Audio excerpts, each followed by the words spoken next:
আজকে আমার রেসিপি চিংড়ি আলুর তরকারি। তো চিংড়ি আলুর তরকারিটা কিভাবে বানিয়েছি সেই রেসিপিটি দেখে নেওয়া যাক।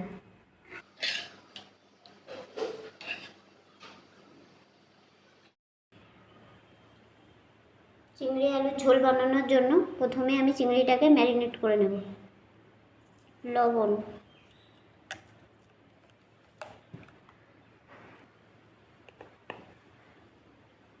হলুদ, কাশ্মীরি লঙ্কার গুঁড়ো আর একটু পাতিলেবু।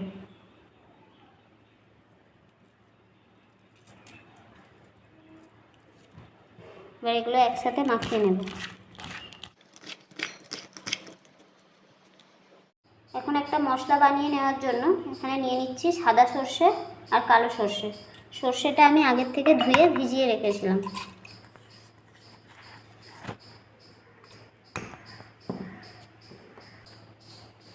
আর নেব কয়েকটা কাজু বাদাম।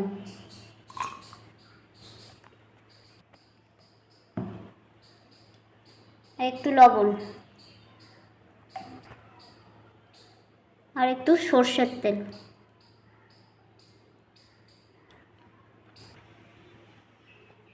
এবার এটা আমি ভালো করে পেস্ট করে নেব। এখানে আমি চিংড়ি মাছটা ভেজে নেব। কড়াতে একটু সর্ষের তেল দিয়ে দিলাম।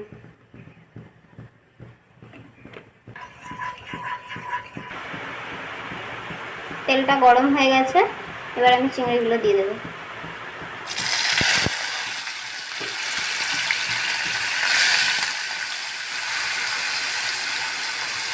চিংড়িগুলো আমি বেশি ভাজবো না, হালকা ভেজে তুলে নেব।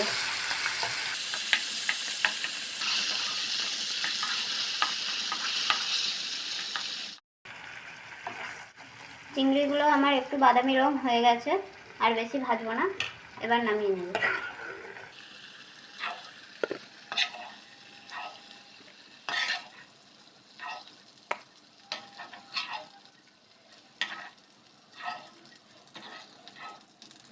এবার আমি এই তেলেতেই আলুটা ভেজে নেব।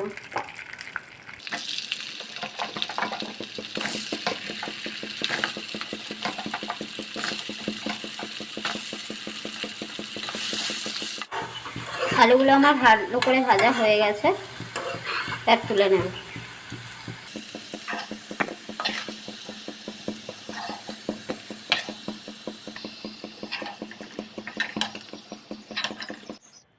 এই তেলের মধ্যে দিয়ে দিলাম পেঁয়াজ কুচি। এখানে আমি দুটো মিডিয়াম সাইজের পেঁয়াজ ছোট ছোট করে কেটে নিয়েছি।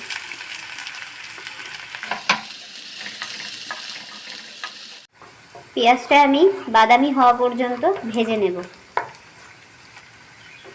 এবার দিয়ে দেব আদা, রসুন আর কাঁচা লঙ্কা পেস্ট।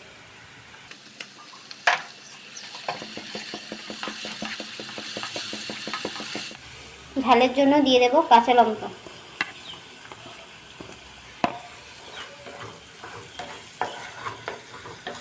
এখানে আমি 3টি কাঁচা লঙ্কা ছোট ছোট করে কেটে নিয়েছি। আর দিয়ে দেব টমেটো।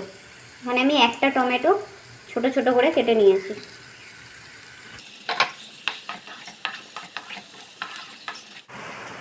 টমেটোটা তাড়াতাড়ি সিদ্ধ হওয়ার জন্য দিয়ে দেবো একটু লবণ। দিয়ে এবার ভালো করে নাড়িয়ে নেব।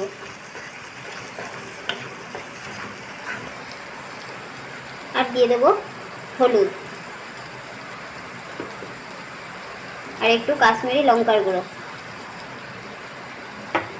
এগুলো সব এবার একসাথে ভালো করে কষিয়ে নেব। এটার মধ্যে তেল ছেড়ে দিয়েছে, এবার এটার মধ্যে দেব সর্ষে আর কাজুর পেস্ট।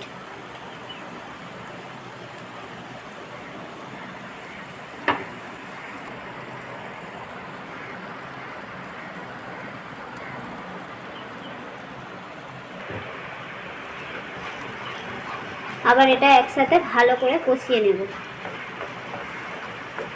মশলাটা যখন আবার তেল ছেড়ে দেবে ততক্ষণ পর্যন্ত কষিয়ে নেব। মশলাটার মধ্যে ভালো করে তেল ছেড়ে দিয়েছে, এবার এর মধ্যে ভেজে রাখা আলুগুলো দিয়ে দেব।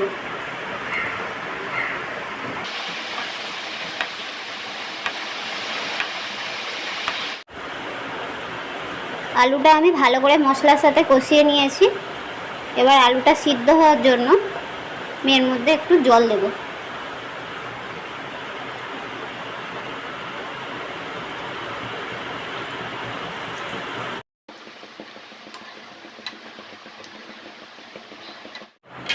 আলুটা সিদ্ধ হওয়ার জন্য এবার একটু আমি ঢাকা দিয়ে রেখে দেবো। 7-8 মিনিট পর দেখছি আলুটা সিদ্ধ হয়ে গেছে কি দেখব।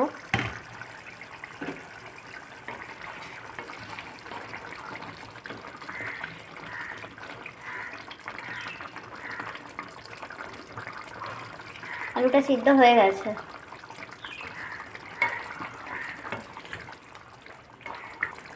এবার আমি ভেজে রাখা চিংড়ি মাছটা দিয়ে দেব।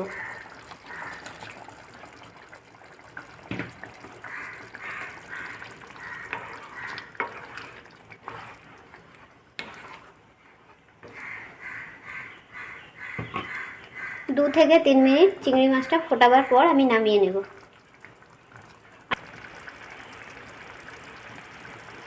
2-3 মিনিট পর এবার একটু আমি ধনেপাতা দিয়ে দেব। তো এবার নামিয়ে নেব।